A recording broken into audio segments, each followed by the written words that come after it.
हज़रत पर वही का इब्तिदाई दौर अच्छे सच्चे पाकीज़ा ख्वाबों से शुरू हुआ।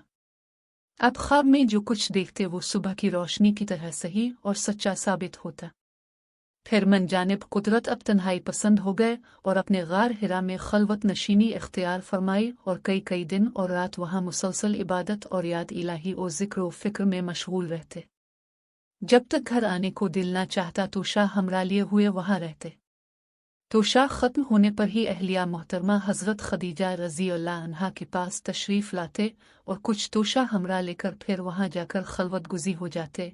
यही तरीका जारी रहा यहाँ तक कि अब पर हक़ मुनकशिफ हो गया और अब गार हिराही में क़याम पज़ीर थे कि अचानक हज़रत जिब्रील अलैहिस्सलाम अब के पास हाजिर हुए और कहने लगे कि ए मोहम्मद पढ़ो। अब फरमाते हैं कि मैंने कहा कि मैं पढ़ना नहीं जानता। अब फरमाते हैं कि फरिश्ते ने मुझे पकड़कर इतने ज़ोर से भींचा कि मेरी ताकत जवाब दे गई। फिर मुझे छोड़कर कहा कि पढ़ो। मैंने फिर वही जवाब दिया कि मैं पढ़ा हुआ नहीं हूँ। इस फरिश्ते ने मुझको निहायत ही ज़ोर से भींचा कि मुझको सख्त तकलीफ़ महसूस हुई। फिर उसने कहा कि पढ़। मैंने कहा कि मैं पढ़ा हुआ नहीं। फरिश्ते ने तीसरी बार मुझको पकड़ा और तीसरी मर्तबा फिर मुझको भींचा। फिर मुझे छोड़ दिया और कहने लगा कि पढ़ो अपने रब के नाम की मदद से जिसने पैदा किया और इंसान को खून की फटकी से बनाया। पढ़ो और आपका रब बहुत ही मेहरबानियाँ करने वाला है।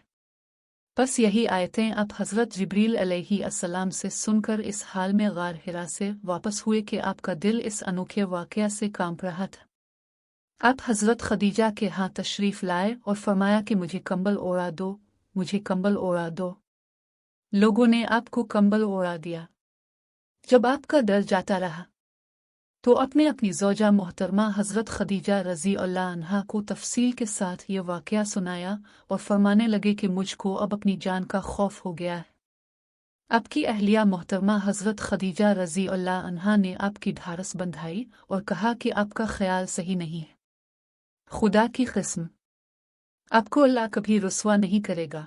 अब तो अखलाक फाजला के मालिक हैं, अब तो कुंबा परवर हैं, बेकसों का बोझ अपने सर पर रख लेते हैं, मुफलिसों के लिए अब कमाते हैं, मेहमान नवाजी में अब बेमिसाल हैं और मुश्किल वक्त में अब अमल हक का साथ देते हैं। ऐसे औसाफ हसना वाला इंसान यूं बेवक्त ज़िल्लत और ख्वारी की मौत नहीं पा सकता।